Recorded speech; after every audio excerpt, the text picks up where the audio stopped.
They say monsters don't exist.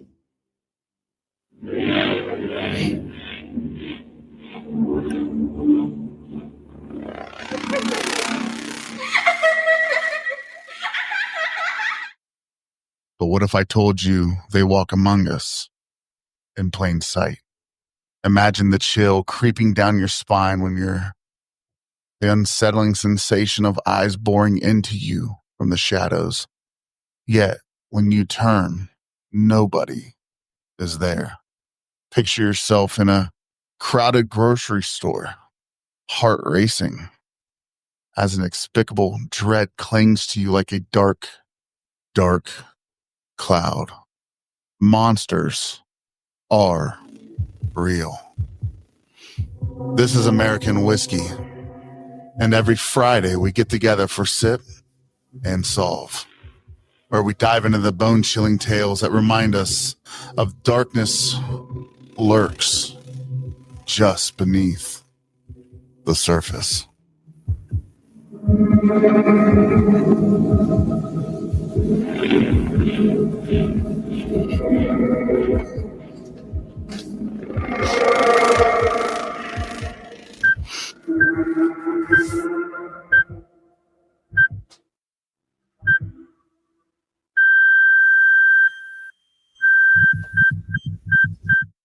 I love that intro every time. Welcome to American Whiskey.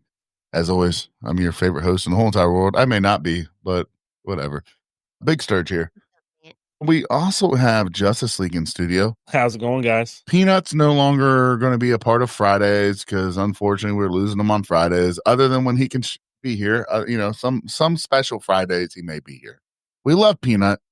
Hashtag Peanut Rocks because it makes his day. If anybody has time to just hashtag Peanut Rocks, it will make his day. But we also have the new leader of Sip and Solve, Michaela. Hi-yo. I also like to call Michaela. Yes, and also the mamas. The mamas. Don't forget the mamas.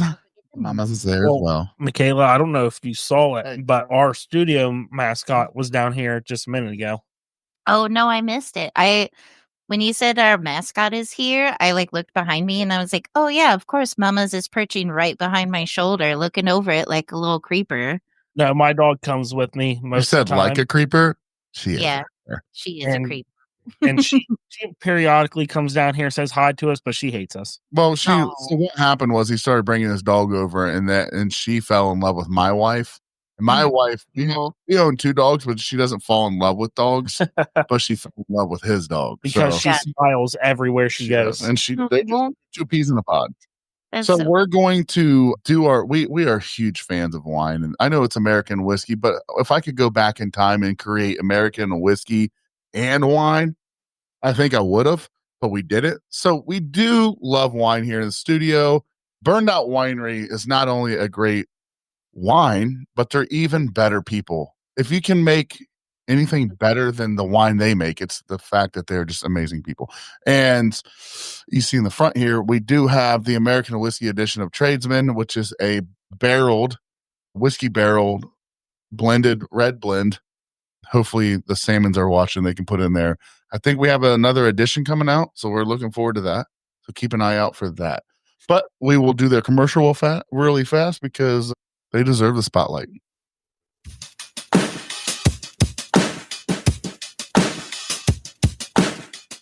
If you're looking for a unique wine experience, check out Burned Out Winery. Founded by a team of siblings who turned their passion for winemaking into a thriving business. They focus on crafting exceptional small batch wines from Moscato to tart cherry and spiced apple to their delightful sangrias. There's something for everyone. Each bottle tells a story, complete with a creative name that reflects their journey. Their wines are not only fantastic, but they're also affordable, making them a great choice for any occasion. You can easily order online at burnedoutwinery.com or connect with them on Facebook. They deliver. Whether you're local or out of state, they'll ship right to your front door. Support this hardworking team and savor the taste of Burned Out Winery. This is Big Sturge with American whiskey. Here we go. All right, guys. So before we get started, shout out, we're going to go around the horn. We're going to talk about what we're sipping on tonight. I'm going to let Michaela tell us what she's sipping on. It's a repeat, but never old. It's the 40 Acres wine finished rye whiskey, soon to be available online in mid-April. Oh, it sounds delicious. It is delicious. Did you distill it? No, it is my coworker and friend's brand that he started in 2020. Okay. It's put out through our distillery, but I like to help out at events with weekend like barrel pulls and things like that. So it's a product that I believe in and a person that I believe in. So it is like my everyday sipper. At the end of work every day, we each have a little pour, we debrief about the day, and then we go on our merry way. So it's become a daily institute for me. Fantastic job. Yes. I mean, all right, fellas, let's pour a drink here and talk about the day. That's what we need. That's what we need. Okay. Yeah. That's what we need. Yeah. Really nice. Justice League. I know you're sipping on something today. I am sipping on a natural light, but I'm about to get a glass and pour some of that good old Buffalo Trace barrel pick. Ooh, you can't go wrong with that one. Buffalo Trace is so whatever normal, but this store barrel pick is super good. Mm-hmm. Some of my favorite things are, because we have so many liquor stores in Portland, just checking out some of the barrel picks. One of my coworkers is an avid whiskey collector, and he'll just pick a day and be like, hey, I'm bringing some stuff in, get ready to try it. And we just have like tasting days where we get to try a bunch of stuff that I'd never buy a whole bottle for myself. But after trying it, maybe I will. Yeah, you know something, it's like what people don't realize, they're like, oh, it's the same thing. It is, but it's not, because they're going into the distillery, they're trying this many different barrels, and they're like, okay, this one's the one I like. They get that barrel, they get it's bottled, it's sent to specifically that store, right? Yeah. And they get a fancy sticker. Yeah, or But like a little chain around the bottle. It's phenomenal. So I'm sipping on a Natural Light. Funny thing about Natural Light, I used to make fun of people that drink Natural Light, but it also is 30 cans for $15.99. And Can't beat that. High school. And then I'm also having the Senator. Dylan, I think that's your bottle. It's a really phenomenal drink. Still upset we can't find the one that I wanted. I know, dude. What can I tell you the truth? Yeah. Sometimes I, during the week, sneak some. I don't care. I'm just letting you know. We've gotten to the point where we used to like separate all of our bottles. Yeah. There's like 200 plus bottles down here. We have gotten to the point now where just like, it doesn't fucking matter. Sir, the truth behind that, I only got that bottle because I recognized the brand. Yeah. And I wanted, they make another one, Michaela, called the Justice. Oh, I mean, you got the. I wanted that so after bad. you or okay. We're gonna find it though. Michaela and I will find it. Well, I think. Oh yeah. So, send me the details. I will find it. Well, the problem is it's a very, very small limited batch they run of it. Oh, so you're saying that we're so not you're saying it's a challenge? Yeah. And I'm going to succeed. You know what? I'm about to look it up and send it to you. Michaela and I are going to find it. So, I'm really pumped to have some drinks. Talk about some sipping and solving. Listen, guys, it's the Sip and Solve Friday. We look forward to it every week. It's something where we can just get our sick brains involved into something. And lately it seems that we're really interested in Unsolved, because that's where the mystery is aligned. So, this is the podcast every Friday where we delve into mysteries and, into the mysterious disappearances or the murders, the unsolved, that really just grab our attention. And today we're going to explore probably the most puzzling story that I know close to home, Marysville, Ohio, not that far, 40 minutes, depending on how you drive. If you drive as fast as Dylan, 30. But this is the puzzling story of Patty Atkins, Patricia Atkins, beautiful mother, who vanished without a trace in 2001 from Marysville, Ohio. Now, a lot of times you want to trust your gut. You want to trust somebody. sometimes your mind overpowers your heart. And this is going to be the story that you're going to hear about, that you've heard it before on Sip and Solve months ago.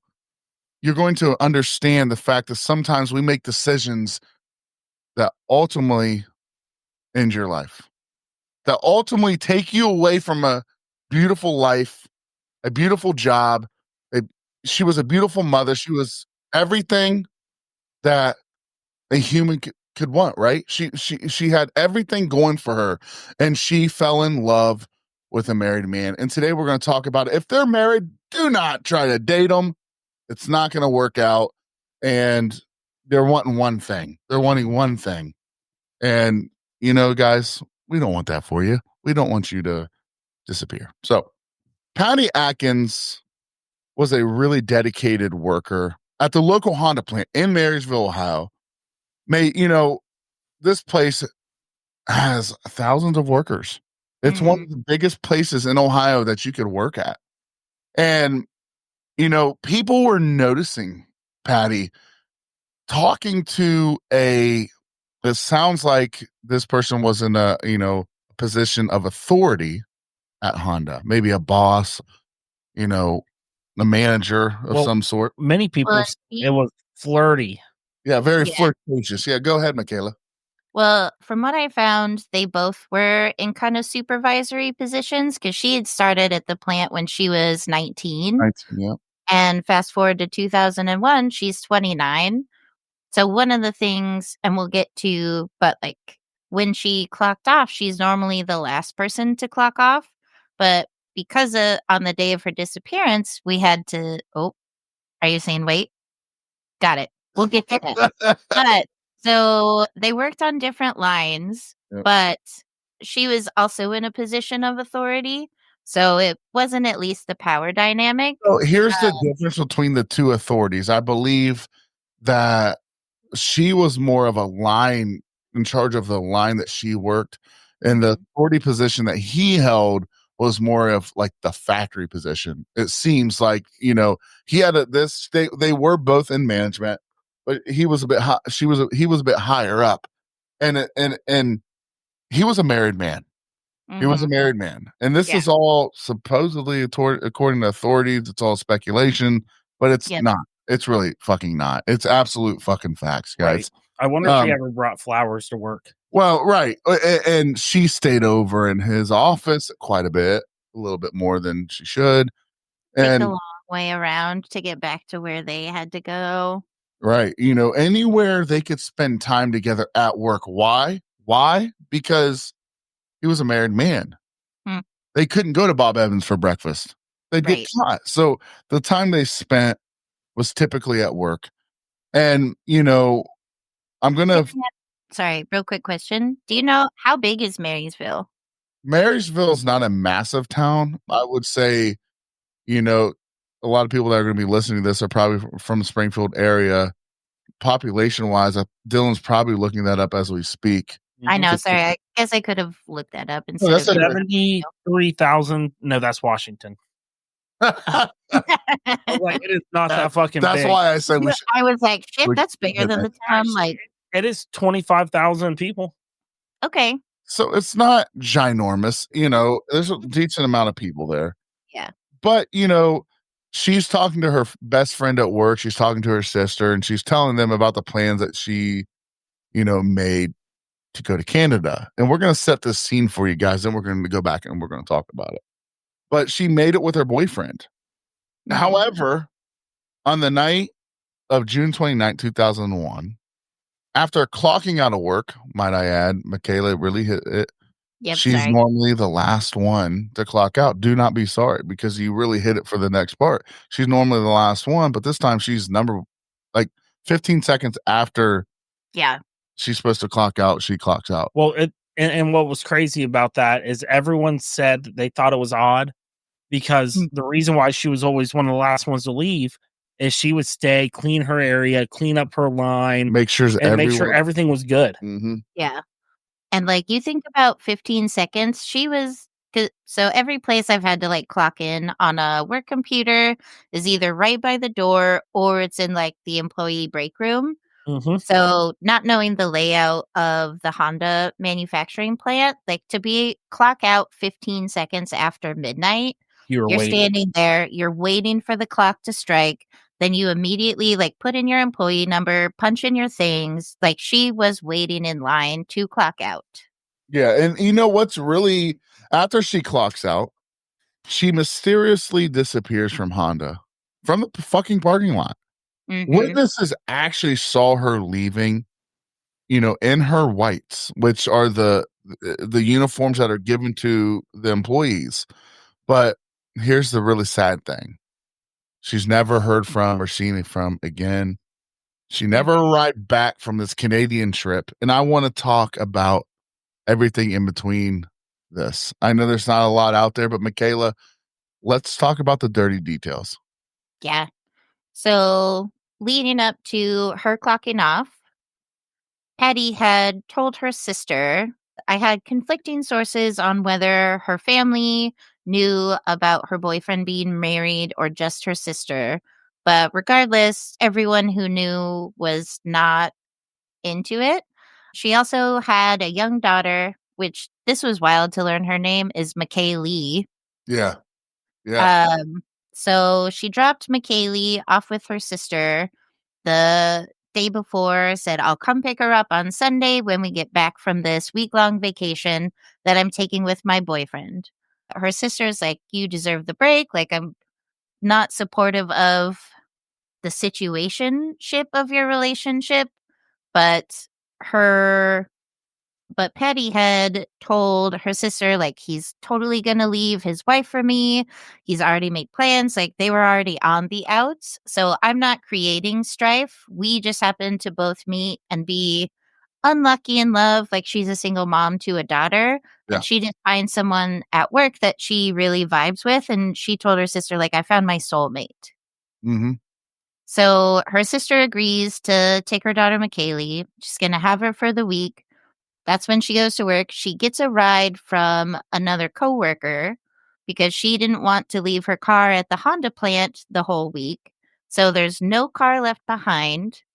And this is also an aside, one of the sketchier details is she didn't bring anything. She didn't pack anything for a Not week long. only that, she boarded her golden retriever and the Yes. kitty cats.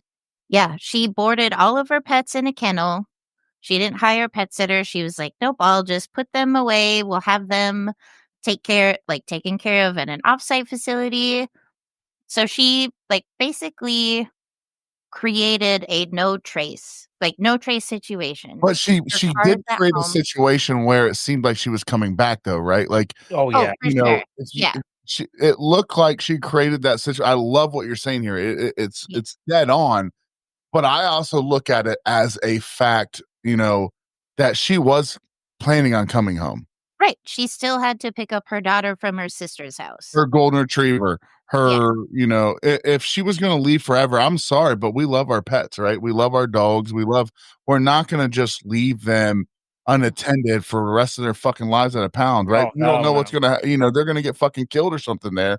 If you're going to be disappearing, you would set your daughter and your dog and your cat up for life. She was going to come and get Well, Serge, that's like even when I go on a 2-day trip, instead of having someone go and let my dog out, she comes and stays here and loves yeah, it. right, Yeah. right. Yeah, whenever I go on vacation, I have a rotation of cat sitters. I have some people who have time during different points of the day that they can come sit with them. So people like to say that cats are antisocial or they don't need attention. Not my Mamas. That's not true. girls. I was like, it's not Yes. true. They get so depressed if no one's here to just hang out with them. So sometimes people feed them, other people come love on them, but it's 5 people that take care of my cats whenever I leave. Yeah, and you know what's really interesting? We go and look at these different moments, the different decisions, right? I'm assuming that Brian, sorry, The boyfriend. the boyfriend, I assume, damn it. I Sorry, guys. know You're you're getting frustrated.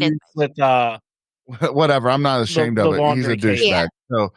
So yeah, Dylan. Douche. So you look at all these things that are going on, and in the boyfriend's state of mind, where he's thinking, I have manipulated her so much that she has told nobody. Like in his mind, he's thinking, I manipulated her to the point where she didn't tell a sister or a best friend. Nobody knows.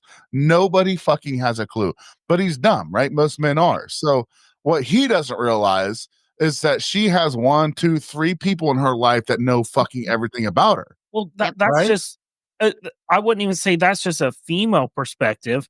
That is any person that's getting into a relationship. If they feel like they're falling in love with someone, they're going to tell their best But friend. I'm gonna take it even deeper, Dylan. I'm saying that women are not liars most of the time. Women don't typically again, they're not typically the manipulator. They're not typically the one, they're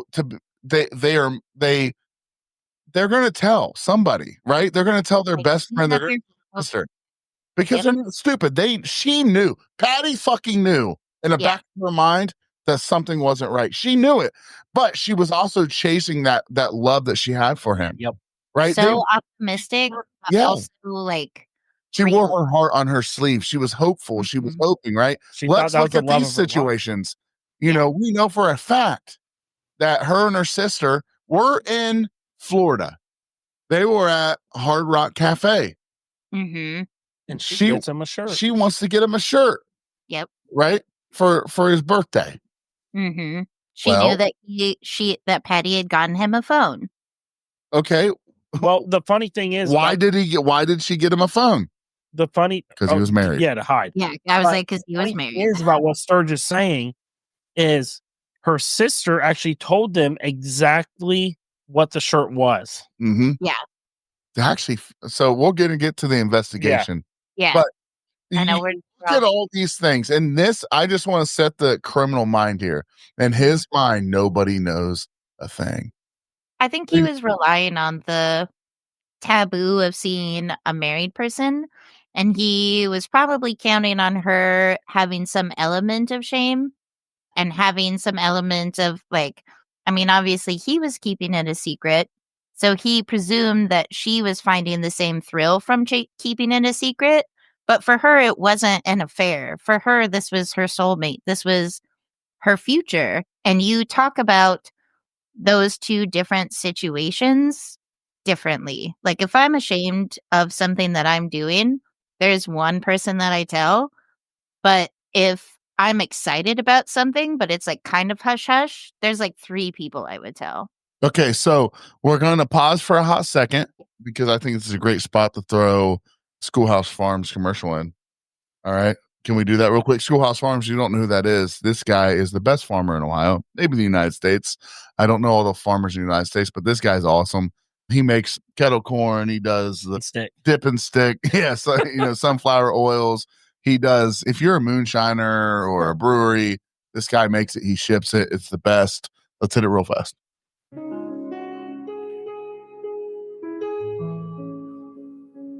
Discover the taste of freshness at Schoolhouse Farms. Join Vaughn Davis and Beth Cole, passionate bird watchers and friends from York County, Maine, as they transform their love for nature into a thriving business. Since 2016, they have been dedicated to growing and distributing premium sunflower kernels, oils, gourmet popcorn, and heirloom grain products like corn, flour, and grits. What do they offer?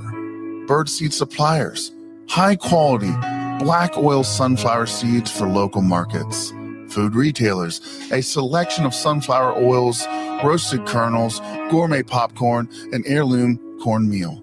Online shoppers enjoy gourmet popcorn and confection sunflower kernels from the comfort of your home. Floral markets, stunning sunflowers for Ohio-based florists. Distillers, specialty grains for brewing and distillation. Popcorn vendors, are you a kettle corn vendor? Talk to Vaughn or Beth about supplying your business with the lowest cost, high quality mushroom popcorn in the industry. Taste the difference. Customers can shop for delicious sunflower kernels, popcorn, flavored oils, and heirloom cornmeal and grits directly on their website or at selected retail stores and farmers markets across Ohio, Indiana, Maine, and New Hampshire. Their name pays tribute to the historic Freysinger School, built in 1862 on Davis Farms property. This one-room schoolhouse has a rich history, having served the community until 1939. Are you ready to connect? If there's an exciting opportunity to discuss, they would love to hear from you. Follow Schoolhouse Farms on Facebook today and become part of the community. This is Big Sturge with American Whiskey. All right, guys, everybody's wanting to know where the heck Doug's at. Doug, you guys should know by now, Doug slips and slides whenever he wants, okay? We love the guy. He's our best friend. He shows up when he can. Great family man. I've known that guy for so long. So, guys, we just got, done talking about, who Patty has told. And, again, I still think in his mind, in Brian's mind, he's thinking that she has told nobody, right? She has told nobody. And because he thinks he's that good. He thinks he's better than anyone in her fucking family. But she has, right? She's made those gestures of purchasing. Now, if you guys remember correctly, she was even at this point, I think for most of this relationship, she was giving money. Yes. Michaela, do you want to hit on that, or is there anything that I'm missing before we dive into this investigation? I want you to take over for a minute.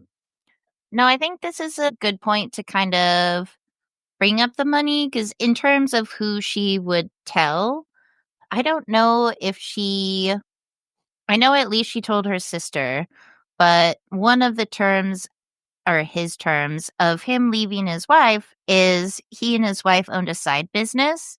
And he told Patty that he needed money to buy himself out of the business. Otherwise, if they got divorced, he would be on the hook for half of it.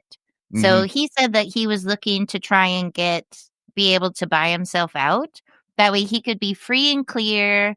Like, it's all hers. There you go. Which is crazy, right? Because, yeah. Go ahead. I'm sorry. Oh, no, you're fine.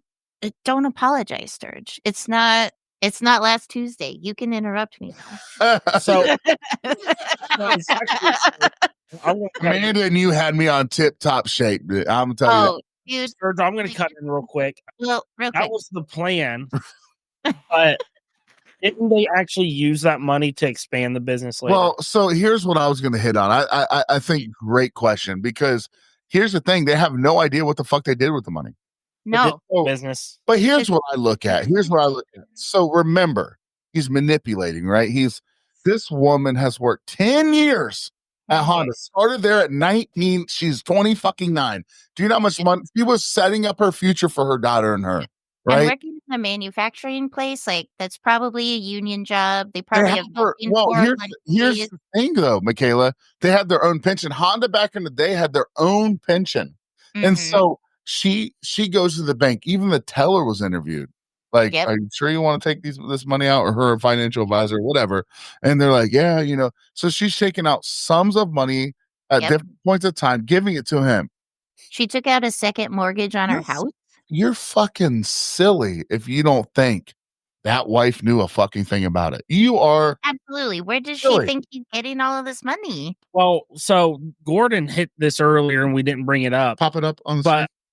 One big reason why it was so hard for them to find out stuff about the workplace is because Honda is so big, they're considered an international trade zone. Yeah. Because they are like a foreign car company. But it's one of the things big. Like it is bigger than I live in Northridge. It's bigger than Northridge. So you look at these factors and you kind of think to yourself, okay, so there's the money. The police don't know any of this. So when the week so it gets to a point. I'm gonna read my notes here. I put here, that she's supposed to leave for what, a week, guys? I think it's around a week. And I think Friday to the following Sunday because she so. was That would supposed have to pick her daughter been up on Sunday. June or Would have been July July 8th. 8th.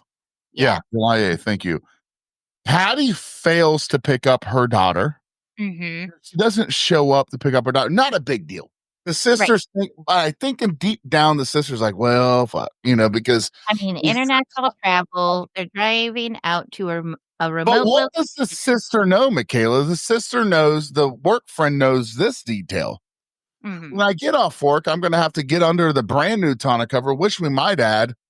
Yeah. I took my note here. June 26, 2001, the boyfriend ordered a brand new tonneau cover for a pickup that he never drove.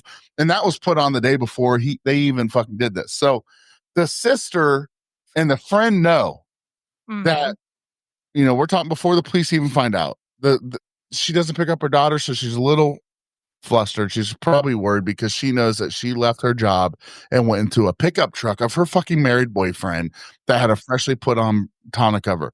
Why would you do that? Why would you tell a girl that you work with, make sure you don't sit in the passenger seat, baby? Right. Make sure listen, it's a fresh tonneau cover. Yeah. Well, and so he tonneau cover. had Get in the tailgate. Well, and what's crazy is she caught a ride in with a coworker because she didn't want to leave her car there. But the thing with her boyfriend is he always had a coworker ride home with him. Why would he not just tell the coworker, "Hey, I can't give you a ride home. Figure it yourself out this time." Because and that's why she was ready at the clock to clock out, because she had to clock out, go to the parking lot, get in the bed of his truck under the cover before anyone else saw her. That was their plan. I think, Michaela, that's perfect. But is it that hard to believe? How many people have you heard say, I'd kill a motherfucker for them? How is it easier to dispose? Okay, here's my question. Did he ask her to hide underneath that tonneau cover to hide him from her friend or the 3,000 people getting off that shift? I mean, probably both. More here's my thought process. Here's my thought process, though. Yeah. They both are liars. Yes. Because here's why. We're jumping a little bit, but I think it's okay. This case, it's okay. Yeah. And here's why I think at the moment in her brain, I think she knew that both of them knew that she was going to be under there. But what I think is he didn't want people to see her leaving there or seeing her at any point in time. So at one point they stop at, I think it was Burger King. Ooh, so the Burger King was, so supposedly, because going back.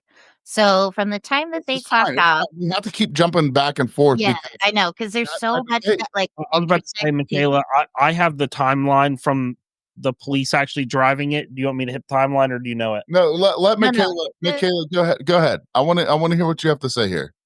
So from what I could find, the timeline between when they clocked off and when the boyfriend got home was 2.5 hours. Mm-hmm. The boyfriend corroborated that said that it took that long because after they clocked off, they decided to go to the Burger King drive-thru, because typically, I've worked fast food and I've worked graveyard shift before. After 11 o'clock, sometimes 10 o'clock, the lobby is closed and it's drive-thru only. So if they were getting off work at midnight, they would have had to go through the drive-thru, and the manager of that Burger King was actually interviewed and said that there was no possible way that they would have sat in the drive-thru line for 45 minutes. And I would tend to agree, because the only time that something like that would happen is the thing that took the longest to cook at McDonald's was the crispy chicken when I worked there. And it took I know, it's so good. Oh, it's so fucking good. But that takes 6.5 to 7 minutes to cook. So, but late night, you're not really cooking stuff to have a par in your cabinets, because that shit can just die in the drawer. Oh, yeah. But if someone shows up, hold on, almost done. If someone shows up and wants a chicken sando, then sometimes they're sorry, that'll be just a little while. Can you pull forward? Pull into the drive-through waiting zone And then you get the other customers who have like a large drink and like smaller orders out of the way. Like, there's no way that you would have. Sweet tea. You know what I mean? They're Yeah, getting sweet yeah. teas about bam, bam, bam. But remember, it's super late at night, and I'm biting the bullet here, Michaela. I don't mean to try to interrupt here, but what I want to hit here, there's no fucking way they sat there for 45 minutes. There's Absolutely no way. not. Because There were 4 employees on shift that night. Yes, which is crazy for They graveyard. all said the longest wait they would have waited was no more than 10 minutes. There's just no way. Because Michaela just told you. She worked at McDonald's. The longest meal you're going to wait for is the McChicken, right? And it's going to take 6 minutes. They know. It's like crispy chicken. McChicken takes like 3. No, you're good. You're good. I just didn't want to get misquoted and sued. McCrispy. Okay, the McCrispy. Okay, but maybe it's the spicy chicken sandwich at Burger King. Those workers know there was nobody in line. But I know it's going to take no more than 10 minutes. Can I hit that timeline a little more? But here's what I think is the most interesting thing. Yes, I want you to hit that timeline. But here's what I think the most interesting thing is. Why the fuck would the passenger in that truck lie? Because he knew what was happening, or it had already. Do you really fucking think Patty Atkins is sitting there in this back of this truck for 45 fucking minutes in a Burger King drive-thru? No way, dude. So here's the thing. It was never the passenger who, like the coworker friend, never fully corroborated the 45-minute stay in Burger King. Like, as far as I knew, all I could find was that, yes, he gave me a ride home. Nah, I thought he did. I thought he actually. I thought he did. He actually he lied to investigate. Yes, but here's where it's fucked up. He corroborated that story. So the police, from what I know, actually backtracked all this.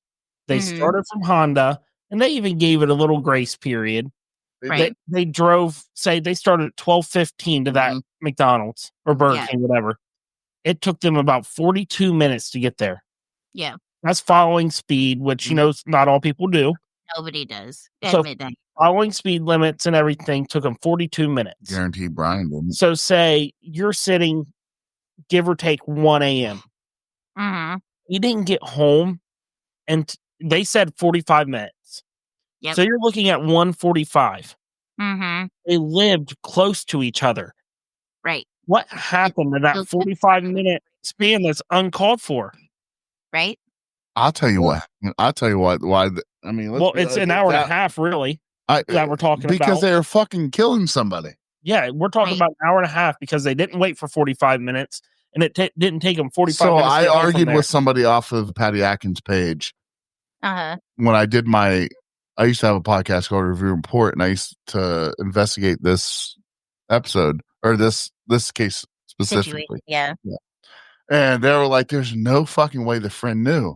I'm like, "Why? What makes you say that?" And she's like, "Nobody would do something like that." And I was like, "You think he fucking would buy a tonneau cover a couple days prior, put it on, do all this shit? Why don't you think that his best friend would fucking help cover it up?" Like, there's no way in my eyes. There's no way where he did not go to Burger King for 45 minutes. End of story. Yeah. That's been corroborated by the Burger King. What did they do? That took 2.5 hours before they finally got home. I mean, Levi's not the smartest guy, but I guarantee. Levi, am I wrong? Are you listening? Have you ever waited in a fast food drive-thru for 45 minutes? Yes, I have. So here's that's Well, I have actually. It's like I have waited for like a long time. No. Like I've waited for like a while if it's the only place open. But if I'm waiting 45 minutes and I get like maybe 10 minutes to get in line, but that obviously is not what happened. So 45 minutes from maybe 5 minutes to get ordered. So you're waiting 40 minutes for your food. How much fucking food are you getting? And why do you not just like leave? Like just leave. Because it's Burger King. How much money did you actually spend? And how much time are you wasting just fucking sitting there? Yeah, you can go home and get some chicken patties in the microwave. Exactly. Maybe he was ordering food for the long drive. Yeah. Yeah, for So- the long drive. So I do want to start diving a little bit into why the police kind of get involved, right? So the sister. So what? I'm trying. So, I've yeah. been drinking. No, I got you. I got you. So Can guys, I want me to so take it a little bit? what should I let you do it, or can I? I Can mean, I? you can. It's So up to the you. sister says, "Hey, look, it's noon. Sis hasn't picked up her daughter yet, right? Yeah. So a few hours pass by. She knows what she's been told. Right. She knows what she's been told. So she's probably at noon. First off, she's probably sweating bullets that whole week. End of story. She's probably Right. sweating bullets that whole week. So when she doesn't show up at noon, she's Mhm. probably 1, 2, 3. We're talking hours, guys. Hours. So what does she do that night? She calls Brian, or we call the suspect, the boyfriend, whatever you want to call it. And where's my fucking sister at? What do you mean? And he says, "What are you Well, talking?" the first time she So calls Michaela, the take house. over. Yeah. So the first time she calls the house, the boyfriend's wife answers. Mhm. And the sister knows the situation and she's not trying to throw her sister under the bus. So she says, "Oh, I'm just looking for so and so." And the wife says, Yeah, like she "Oh, was a customer for the auto shop. for the but yeah." She calls their business. The wife answers. She's like, "Oh, I'm looking to talk to so and so." And the wife says, "Oh, he'll be back in a little while." So at first, the sister feels like a sense of relief. She's like, "Oh, okay, they just haven't made it back. Like, my sister is still with him. Like, maybe he's just dropping my sister off. So, like, I don't have to worry about it." So that call tamps down some of her anxiety. But then she doesn't receive a call. She keeps calling her sister's house. And instead of waiting an hour, she's calling every 30 minutes. She's calling every 15 minutes. She's just hitting redial. She She is knows. spiraling. And she knew all of the, like, she knew everything If that you listen to that Patty had interview they did with her, she said, "I knew she was dead at that point." Well, Yeah. she said that after she talked to the suspect. Well, that's what I'm saying. Michaela even said that, like, the first time she called, it Yeah. was Mhm. she was a customer. Yep. And she knew. Well, I think, And the correct me if fucking I'm wrong thing, here, her direct quote, once she talked to the suspect and he said, "I don't know what you're talking about," she said, Well, "At that Michaela, moment, I knew she was I can dead." already tell Michaela's going to hit on that part. I can yeah. already tell. Yeah, hit it, girl. Because one of the fucked up things is after she called the business, talked to the wife, she was like, "Okay, my sister will be home soon." So she starts calling her sister's house again. And on one of the calls, that's when the suspect fucking answers at Mhm. Patty's house. Yep. And so he starts talking to her and she's like, "Oh, Patty." And he was like, "Oh, you mean Patty from work?" She's like, "No, the Patty whose fucking phone you're on." He was like, "Oh, yeah, I was just checking on her place because she's like, got," and then he like hangs up, goes back to his house. So she calls the business again, which is their house phone, talks to the wife again. And she's Time like, out. Time out. I'm gonna interrupt here. "Yep." I have to, because I know this case inside and out. And are Yeah. you positive that he answered it at her house? I thought he answered So on his- one of the podcasts that I listen to, because I listen to a What number was of the them, podcast you listened to? it's called Crime Junkie. I'll send you the link Was it right. crime? Oh, I you don't have to. I know that episode. I know that. Yeah, it's the two girls. They're great. They're Yeah. actually So Yeah, they're maybe both I'm really good. misremembering like one of the things, but I thought that in the term of them like talking about the number of times that the sister called, like at one point he answered the phone at Patty's house. I don't remember. Dilly, do you remember that part? well, to be fair, we were kind of schmammered when we watched the episodes. First off, I will. I'm we not can- trying to brag here. I know this case inside out. Am I wrong? No, and I fully believe that you know it No, more than I I do. actually, I think that. God damn! If that's the case, Michaela. Yes. Off air, I will find the timestamp of where I think they're talking about that just for future reference. But I am also totally fine putting aside that he answered the phone at Patty's house. But the next time that the sister To the gets side. to, what's that? It's bothering me. I can't put it to the side. well, I don't want to listen to the podcast and then figure. I know we can't do Yeah, that. I was like, We're not allowed. hold 1 minute. I was like, you guys keep No, talking. I'm no, gonna, okay. But so from what I remember is yeah, she go. called that house late at night. Right. The Brian answers. Fuck Brian. Brian answers and says like, hello, and she's like, I think Where the the sister fuck was is really my upset. sister? Where's my fucking sister? Yeah. Who's your sister? And he was asking questions. Yeah. Yes. And To see Brian. what she knew. Mhm, Yes, mhm. exactly. It was a fact-finding mission because he taught, like, her sister talked to both the wife, because the first time, or I guess I think it's this time when she talked to the wife, she spilled the beans about the affair, the vacation, everything. Yes. So I think the second time, hi mamas, the second time she called the How you business doing, girl? after getting that initial kind of relief. But then when she started getting worried again, she called the business again. The wife answered again. And she was like, look, here's the fucking situation. Your husband has been fucking my sister. They were supposed to go on this vacation. My sister never showed. Oh, look at that fucking doggo. Oh my God, so Good girl. cute. I just want to show Mama's has also showed up. So we both get some mascot snuggles. First off, this is the original mascot. No, I understand. I'm not Lady Meowington is not. Mama's is also like 14, so Yeah, she old. She's the matriarch of the podcast. that's kind of fucking smacking the lips. All right, so keep Cute. going. Sorry. Okay, It was so okay. oh yeah, she has things to I rolled say. Yes. So second time, sister calls the business. Wife answers again. She lays everything out. She's like, "This is why I'm still calling. I'm not a customer. I'm worried about my sister. Been in a relationship for about a year, like all of this stuff." And the wife is like, oh, what? Pretending? Well, I'm not even saying pretending. I think maybe pretending. But it seems that She the was wife, absolutely fucking pretending. I know, but it seems like the wife was Okay. unaware of the affair, kept asking her questions, like to qualify, be like, are you sure? Like, what about this? What about this? And her sister, in her state of Grief. like upset and grief and just like what the fuck is going on, she's just like answering all of these questions hoping to get more information, but all that she's doing is giving information. So then after a while she's like, okay, well, you better talk to my husband.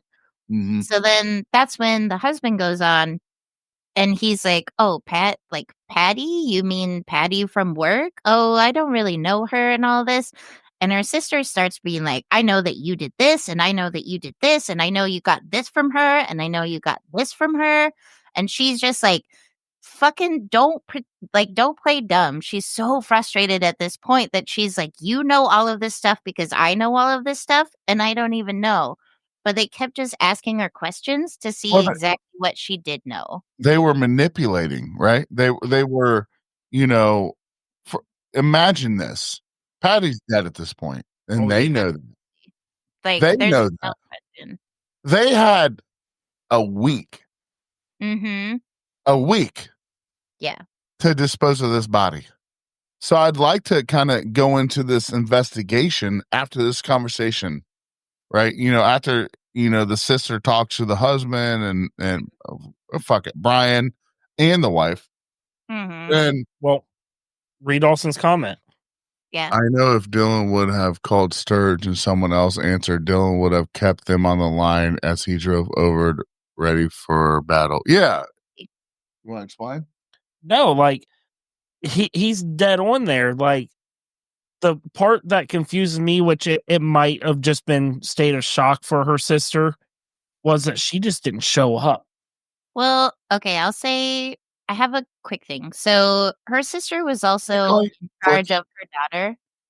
So is she gonna find someone to like watch over McKaylee? Like she can't just she's not gonna bring her daughter.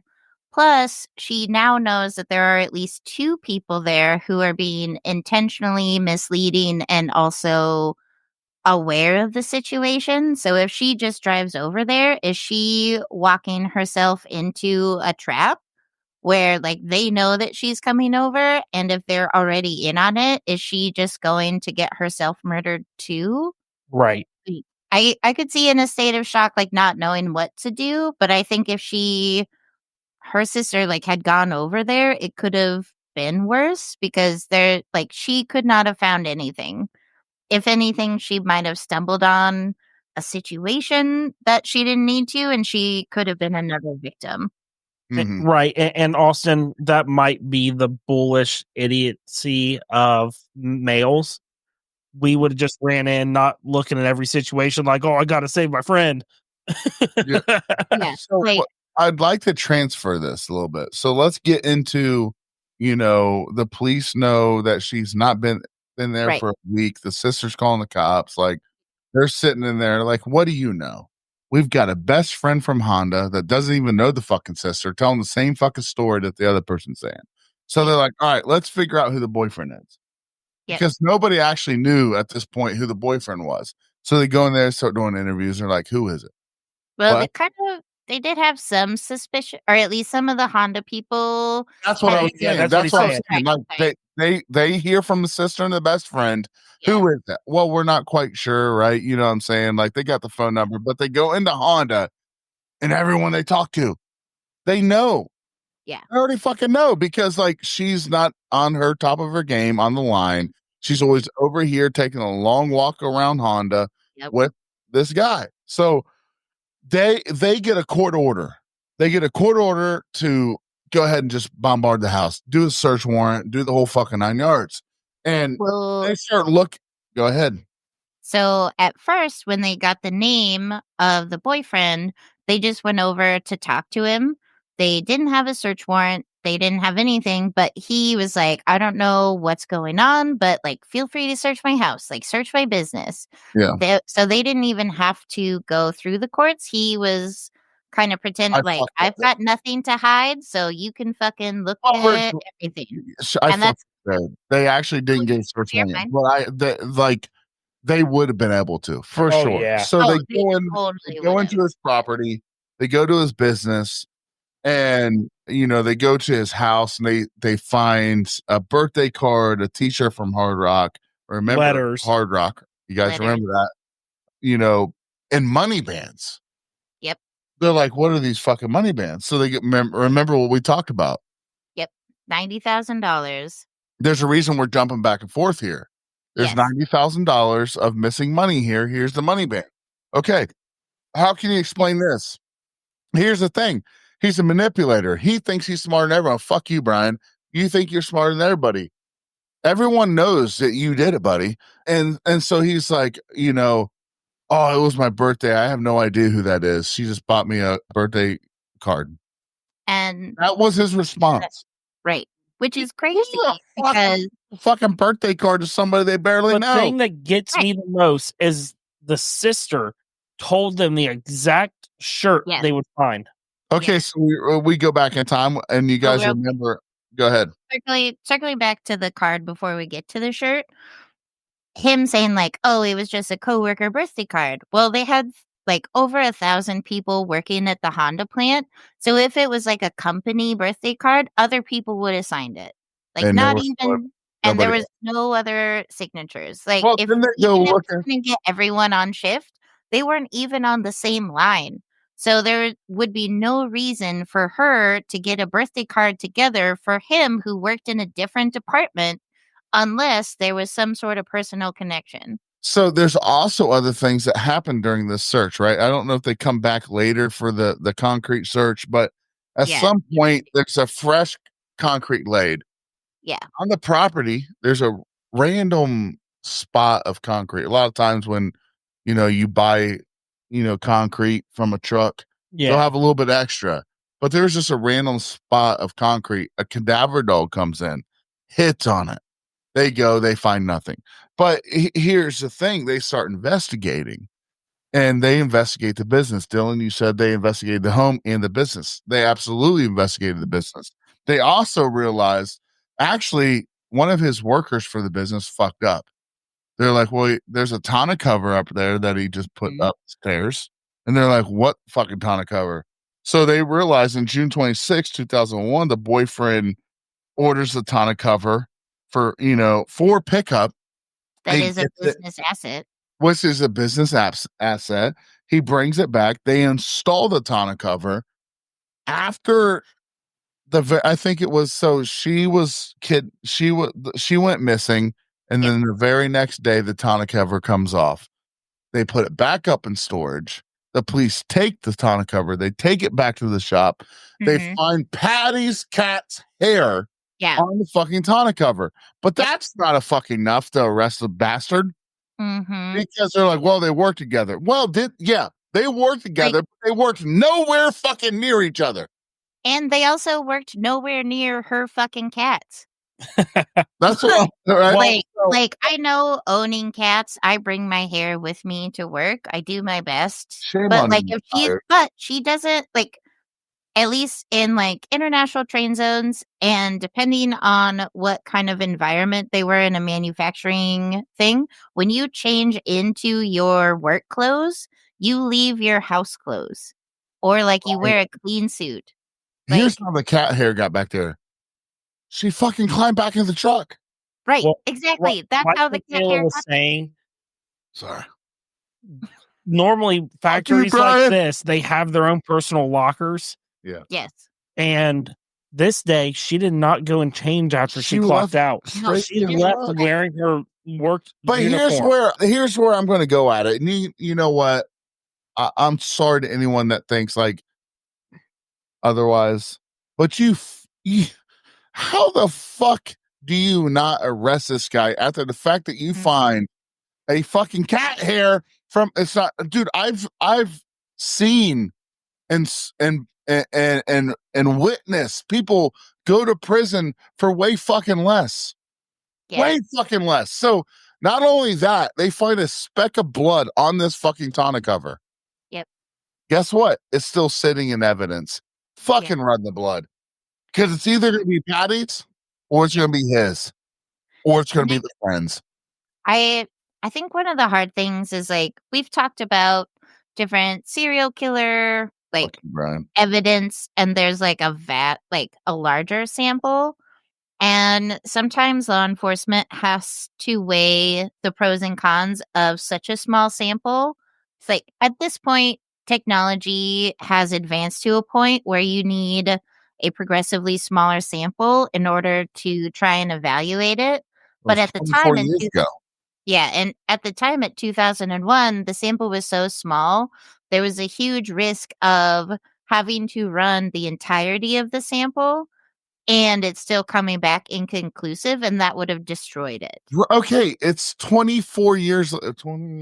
At this point, it's like the case we did last Friday. 2025 or 25. It's 26. So, in my opinion, it's like the case we did last week, where the dad asked, just run it one more time with the updated technology, and if it comes back nothing, I know you did everything you could. Okay, here's the thing. Here's a fucking fuck up thing. I don't even need the fucking blood stain. How about the fucking cat hair? The purchase of the tonneau cover, the fact that she told her sister, her fucking best friend. How about the fucking birthday card? How about the fucking shirt that you talk about? The letters. That the fucking sister said you're gonna find a shirt at his house. Guess what they fucking found? In his closet. No, this is what I'm saying. Do fucking better. Yeah. There's a lot of fucking men out there that manipulate women every fucking day to get their way for sex. Right? They get 90,000 falling cash. Fuck you, Brian, douche. Well, he's been. Well, we can't go on. Yeah. I think I definitely see both sides, because I don't see both sides. I see one. I know. Well, because here's the thing. Because defense attorneys, because everything is circumstantial evidence, because there's no body and theoretically no motive. Then how did the sister and the friend that did not know each other come up with the same fucking story? No, I totally agree. But that is still circumstantial evidence, though. I disagree with you. The fact that the fucking cat hairs on the tonneau cover. Here, let's all be honest together here. The police are fucking up here. But that is legally circumstantial evidence. Well, here's where I think it becomes circumstantial. Yeah. There's cat hair. There's letters. There's a card. There's the shirt. And then Yeah. all of a sudden, she has 90 grand missing. You find vans, and there was an upgrade to the business. No, I fully agree with you. Like, I'm not even arguing for his Michaela's innocence. Michaela's fucking agreeing with No, Brian I here. agree. I'm over it. I'm not. I am not a murderer, kidnapper sympathist, but I have watched a lot of lawyer dramas. Right. I agree everything separate is circumstantial. But when you combine all that stuff together, you have enough to build a case. You have enough. So here's the thing: it's still all circumstantial. Like, unless when you're a prosecutor, you need physical evidence, you need a murder weapon, and you need a body. Well, you can try, but defense attorneys can also try just as hard. Here's what I'll do, Michaela. Here's the thing: what if they lose? Then he can never be tried for it. Okay, if I'm a prosecutor, I'm going to bring 999 fucking employees that saw them fucking fucking each other for the last 4 months. I'm going to bring the guy, the teller that gave her 90 grand over the last 9 fucking months. I'm going to bring in the employee that saw him put a tonneau cover on and then take it off 2 fucking days later. Listen, I'm going to investigate her friend that took her to work. How the fuck are you getting home, bitch? Right, that's true, right? No, I know. What a bad call, bad call. But you see what I'm saying? No, for sure. I do see what you're saying. Bad call though. What's my call? You call friend calling her a bitch. No, I'm saying if I took you to work and you said, I don't need you to take me home. But how you getting home, bitch? But here, let's role play here. If you ask me how you getting home, I'm going underneath the fresh tonneau cover. But she couldn't say that. Like, she's like, I'll find it. She did tell her that. You see what I'm saying? Right? Her friend literally told the police. Yeah, I know that that's how they knew she got under the tonneau cover. The sister and the friend both told them that. But if I took you to work, and you said I'm not riding home with you, I would look at you and say, how are you getting home, bitch? I'm going under a fresh tonneau cover. And that's what I meant by that. I wasn't calling her an actual bitch. But then you'd be like, what are you talking about? Exactly. But hold on. If you were trying to hide your relationship from your coworkers, you'd be like, oh, I've already got another ride home figured out. Like, I've already got another ride. And the sister that she was going to hide. How do you think they knew that? Well, she did tell them she was hiding in the back of the truck. She told both of them. And here's the funny thing. They didn't even know each other. The sister and the friend didn't even know each other. And they both told the same fucking story. Fuck you, Brian. No, I didn't mean anything negative towards her. Douche. I was just saying the interactions I would have to you if we rode together. I'd like to see Brian fucking shove me in a tonneau cover. You don't like trunks. I'll do. Hey, put me in. Listen, that guy's a douchebag. You know what's fucked up? Here's what's fucked up. She had a whole life ahead of her. If you think about it, you just close her eyes. She had a daughter. 29 years old. Close your eyes and think about it. The plan that she thought that this man would give her, the life, right? Hey, give me all that money, baby. She was so happy, baby. I need to buy my wife out because she can take everything. Here's what really happened. The husband fucking knew. The wife fucking knew. The friend knew. The friend going to Burger King fucking knew. Hey, let me pop you 10 grand cash right now. How do you get 10 grand cash? Don't worry about it. I'm about to make this bitch disappear. That's what they're fucking. I don't think she's a bitch, but that's the way they're fucking talking because he's a piece of shit. Yep. Yeah. Like, that's that. So part of my thinking of like why they planned this trip and why she disappeared is, so they were together for about a year and he started asking for like little bits here and there, but then eventually she had run out of all of the resources that she could liquidate in order to give to her boyfriend. So I think this disappearance happened at a point where she had nothing left to give except her love. Yeah. And that's when he realized that, I've milked this cash cow to the extent that I can. We missed something. Now it's time to make her disappear. We actually missed something really fucking important. Ooh, and I'm embarrassed. So the friend and the sister both knew. Patty went to him and said, Yeah. I The have work, to start work paying it friends back. were- I have to start paying this back. Because when you borrow from your retirement, guess what? Mhm. Pay it back. You have to Yeah. pay the taxes after you do it, right? You pay the You pay penalty, a tax then you penalty. Taxes pay on the it. taxes, then you have to pay it the fuck back. So she's like, hey, look, I have to start getting this money back. Well, now And Brian it's coming is out like, of her paycheck. yeah, oh fuck, what do I do now? What do I do now? I gotta pay her back 90 grand. He don't have it. Why? Because he's a Because it broke was under the dad. guise of being a loan. Like, Fucking she was like, I'm loaning you this money to help you buy yourself out of the business. But then when Patty has to start paying it back, and she was like, don't worry about it. It could be a long-term loan. Like, mm-hmm. it's all fine. But then she was like, hey, like, You shit's know, come home to she roost. told him that a week before this happened.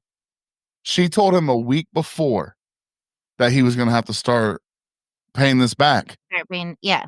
At the very least, the interest and like the payments that she was going to have to start paying, like, you don't have to pay on the principal, but can you at least help me subsidize what I'm having to pay Or don't against all grab. this stuff? Yeah. Hey Brian, what'd you do with the money? I'm curious.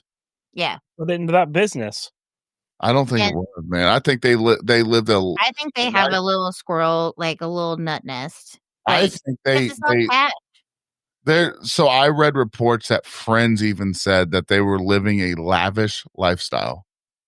It's not that hard to spend 90 grand. I'm gonna be honest with you. It's not that fucking hard. No, we could do that in a heartbeat. I mean, I would literally live a lavish lifestyle. And here's the thing, guys. 2001. This has gone on too far. Way too fucking long.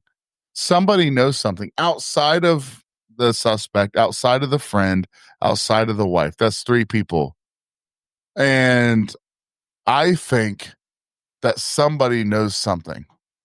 And most crimes can be solved by that person that knows something. Mm-hmm. Wrong? You're not wrong. No, not wrong. So, what do you think? Let's go through. Michaela, what do you think happened? So I think being a single mother who's been unlucky in love, I think, do we know the age of the boyfriend? That was another something that I wasn't able to find. He was an old bastard. Like, how old? And do we know for sure? Because Can we just say no? Can we say no? Because we don't know the facts. yeah, we can say no. So like he was older. He had yeah, kids that's and a my wife. guess is that he's older. So my guess, 30s to 40s. yeah. So she's 29. My guess is he's probably at least 10 years older than her. Between 5 and 10, but I'm leaning on the tenor side of it all. I think she's a single mom. She's worked here since she was 19. Since he's older, he's probably worked there just as long. I think he, throughout the course of and this is getting real fucking tinfoil hat, but I think he threw the curse. Oh my God. Too much whiskey. I got it. Okay. I got thoughts in my brain. Through the course of them working together, I think that he groomed her to a certain extent, and not because she was underage, but just to the point of, like, if you work with someone for 10 years, you get like a little comment here and there. He's like sowing the seeds. And maybe this wasn't his end game, but I feel like he was attracted to her and worked to She was give a good looking. her. He was a very good looking woman. Yeah, she's so beautiful. And I think that it got to a point where he was willing to, quote unquote, put his marriage in danger to start courting her. And because she had also been there for so long and he had probably been there longer, he knew exactly what her assets were in terms of like 401k, union things. Like, he knew like raise structure, like what their payroll scale was. And she also owned her own home at one point, which that's something that you talk about with your coworkers. You're like, yeah, I bought a house. It's for me and my daughter. So I just feel like he saw enough of her life to know exactly how to manipulate her. And even if they weren't interacting in the early years of her employment there, if she worked herself up to be a supervisor, that's something that you take notice of, even in like a large company. Because I used to date someone who worked in similarly an international trade zone. And even though they didn't know everyone who was working there, they worked in a department that oversaw and interacted with a lot of different ones. So at some point, he came across her as a human and recognized her as someone who was a single mom, down on her luck, and was really looking for love, and saw her as an easy mark.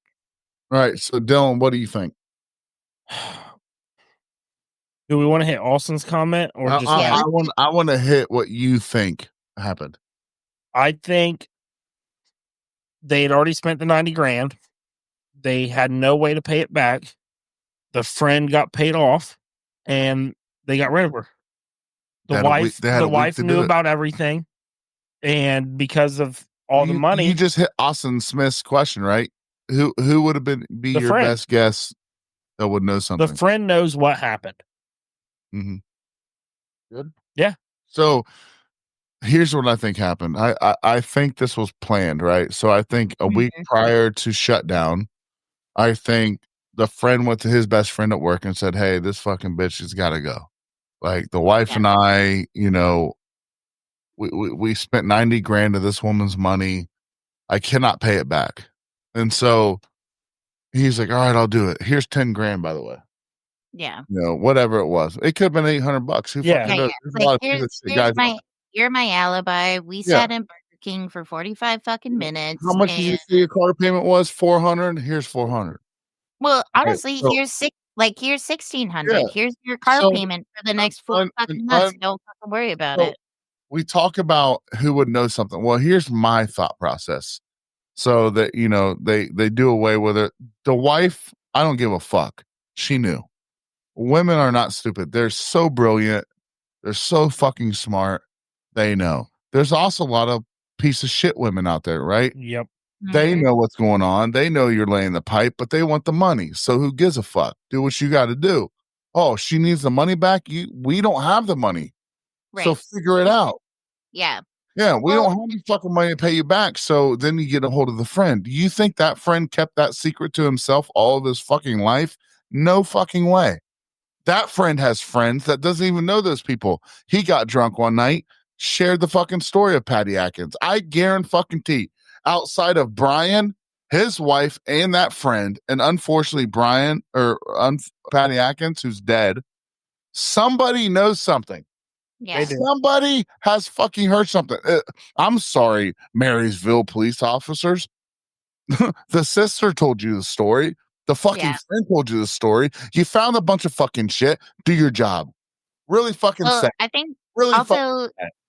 touching on the wife too, the wife knew enough to at least be able to like give the sister some peace of mind, so she didn't immediately call the police. She's like, "Oh yeah, he's coming back soon, but he's not here yet." So she knew that the sister wanted confirmation that she called the right place, wanted confirmation that he wasn't there, but that he would be back soon. And that was enough to let her sister have that little bit of peace of mind until it started compounding again. Yeah, So, like, it again, turned into a touching on the fucking snowball. manipulation. Yeah. Yeah. Yeah, exactly. It's really, really sad. So I never thought this would go an hour and 15 on such a very little There's so detail much that we have. about it though. There is so much, Yeah. but there's so little, right? There's a lot of speculation. So we're gonna end it here. We're gonna end it the fact that I think this case is solved because somebody knows something, Mhm. and I don't give a fuck if he was your friend. This sweet Straight girl that up. lost her fucking mom Mhm. over 90 grand. That's what it was about. What's the root of all evil? Money. Money. That's what killed her. That's what fucking Well, killed her. and in 2023, the police department even re-released a statement saying, like, this is still an open, active case. If you Yeah. have any information, like they're still trying to find her. Maybe you saw them at a Bob be Evans brave. one time, hearing them talk. Yeah, like be brave, fucking speak up. Come forward. This needs to be figured out. And this, I don't know if you guys have watched the interviews with the daughter. She was like going to school, like college, and you can see the pain in her eyes. Well, so Yeah. I want to hit on that a little bit. It's going to Yeah. be so much pain because this is such a world, or I would say a United States event. Every year on the anniversary or close to it, that's all you see. Like we were talking about it. It was on TikTok. People were talking about it all the time. It was on the news. If you it's shared so many places to this day. And if you know something and you haven't said anything in 20 something years, fuck you. You should be ashamed of yourself. Well, and even just putting it in the context of my life, like my sister has a niece, or my sister has a daughter, it's my niece. I would 100% like watch my niece for a vacation. Like I would love to have that time to spend with her. And just imagine spending a week with someone that you love so much and then realizing that their mom is never going to go home. Like, how do you tell that to that kid? How do you have that conversation of like, we actually don't know where your mom is? Yeah. Like, we actually have no fucking idea what happened to her. And imagine the trauma that happened to McKaylee and how she has to come to terms with the fact that she doesn't know where her mom is. Nobody does. And she's declared legally deceased at this point, but they don't even know that she actually is. But shame on you if you know something. Yeah. Shame fucking on you. Agreed. You got a sister, a best friend, a daughter. Listen, that's just 3 people. What about the mom, the fucking dad, the cousins, the other friends outside of work? This here is a solvable case that's not been solved in over 23 years. So, sir, correct me if I'm wrong here. That concrete slab's never been dug up. It was dug up. So, it was. So yeah, that was one thing that we kind of missed. So we hit on it. I said the cadaver dog hit on it. They dug it up. But Michaela, you're right. Nothing came of it. Yeah, like cadaver dog woof woofed, and they dug it up, but nothing came of it. Because what's the span of time between a dog going woof and the police actually getting together something like digging task force that can do it? So it's actually kind of interesting because I just saw dogs this week. They're drug dogs. And so I'm sitting in an academy and we're watching we watched 6 dogs go through. They actually stuffed drugs in these people's pockets. I watched one. I watched them miss. I watched a couple dogs miss them. I also watched a couple dogs sniff out something that was never there. So here's the thing. Dogs do make mistakes. They do. So it is possible they sniffed that concrete, but here's what I think is odd about that concrete. They didn't sniff on the big giant 16 by 10 pad that was poured. They hit on the random spot in the middle of a fucking yard. And part of me thinks, so I want to touch on Austin's comment, but I want to circle back to the concrete. I think that there is a big likelihood that wherever she is buried, he used maybe like a similar concrete, or like, if I know this is big tinfoil hat, but like if you dispose of a body, like you could mix in bits, like if you put it through a wood chipper or something, like why is there one small bit of concrete? Random. And it's random. And if you burn a body and then you crush it up and mix it in concrete and then just put like a little fucking plot on your yard and you dig under that concrete, obviously you're not going to find a body. You don't pour concrete unless you put 2x4s and you frame out the section. Exactly. This was just randomly poured piece of concrete. Oh, it just spilled? Well, let's just say he's like, fuck it, just pour the rest right here, whatever. How do you know the dead body? It's a cadaver dog. If you lay the dead body on top of something, it smells the dead body. It may have only laid there 10 seconds, but that dog is going to pick the fact that a dead body laid on it. I mean, maybe they put her in a cement mixer to kill her. How about this? Test the fucking blood. Yeah. Yes. Yeah, maybe just test the blood. So I want to touch on Austin's comment. Maybe she took the 90K and disappeared. That is definitely one of the theories that has come about. Although counterpoints to that is she was fully dedicated to her daughter, and even the police dismissed that as a viable potential because she was not a mother who would have abandoned her child. And if she were going to, then it would have Yeah. been when she disappeared with her boyfriend.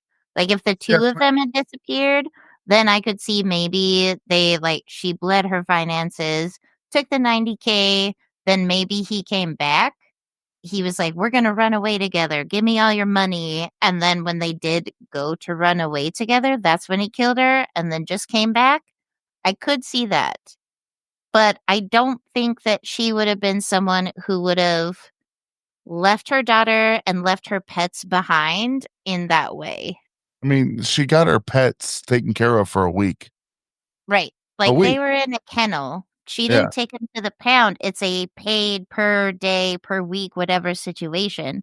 So, despite whatever good circumstances and what good environment there was at the kennel, if no one comes to pick up the pets after a while at a kennel, they do send them to the pound. Right. And if Which you're they going to can be, have like a golden retriever and cats, like, you obviously love animals, and if I were going to and again, this is just speaking from my point of privilege, if I were going to run away, I would not kennel my pets. I would give them to a trusted family member, and then I would disappear. I wouldn't leave them in something that would, cost a bunch of their money, life. or if I never You showed could up. potentially cost them to die. You could, Right. they go to a pound, nobody adopts them. Guess what they do? It's Right. sad. Well, and They if kill 'em. because a kenneling is usually a third party, like a private business. But if nobody picks up the pets, then the kennel turns them over to a local pound. Yeah. So there's a lot of listen, guys. There's a lot of questions that regard this case, and what Mama's, I want you, Mom, I know. She's like, you won't send me to the pound, right? yeah, you're getting sent. You're getting sent. She's No, like, I'll wait, buy. leave. Yeah, she's like, you may not Well, be. it's hard to believe that somebody can hold this and continue with their life. I think we look at these things, we share this episode, we share your guys' thoughts. If there's hundreds and hundreds of people in this local area that are willing to share this case, it's solvable. This case is solvable. End of fucking story. Somebody knows something, they're holding it back. Yeah. It can be Mhm. solved. So, guys, it's Sip and Solve Friday. We love to do it. It's another unsolved case. We love to do that even more because it's so intriguing. But what I want to see is this episode shared. Don't share the episode. I don't give a shit. But share the fact that Patty's still missing. Mhm. That's what it's all fucking about. That's what this whole episode's about. Is to give that baby, who is now an adult, Yep. some fucking closure. She's legally dead. Guess what? They don't even have a fucking burial site. Nope. That's really fucking sad. Fuck you, Brian. Really douchebag move on your ass. She So disappeared in 2001. She would be 51 right now. She disappeared when she was 29. and you know what's fucked up? 51 ain't that old. No, She's it's got a not. whole life ahead of her. But that means that her daughter is now an adult who had to grow up with the uncertainty of, did my mom abandon me? Was she murdered? Where is she? How did And you come all to terms with because that? of a douchebag man. With a See? fucking cover that was there for 2 whole days. Yeah. Yeah. On a truck that he never drove, by the way.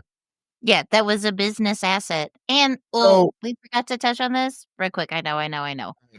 But due to the business that they were in, one of their employees said this was not the cover is not something that would benefit their business at all. It was actually a hindrance because they had a lot of taller stuff.